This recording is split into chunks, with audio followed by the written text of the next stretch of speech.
விழியா நீயோ வந்து பார்வை கொடுத்த விரலால் தொட்டு என்ன ஏனோ ரசிச்ச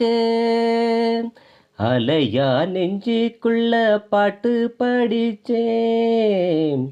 அனலா வீசி என்ன வாட்டி வதச்ச வானவில்ல வந்த ரதமே வாலிபத்தின் உச்ச சோகமே சோலைவன சோகமயிலே சொந்தமென வந்த குயிலே மகிழம் பூவா ஏன் நெஞ்சில மணக்கிற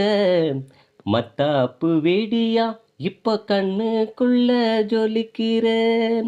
ஏன் உசுரோடு உசுராக புண்ணத்தானே பூட்டி வச்சேனே மானே ஏமானே பச்சை குத்தி வச்சிருக்கவும் பேர நெஞ்சுக்குள்ள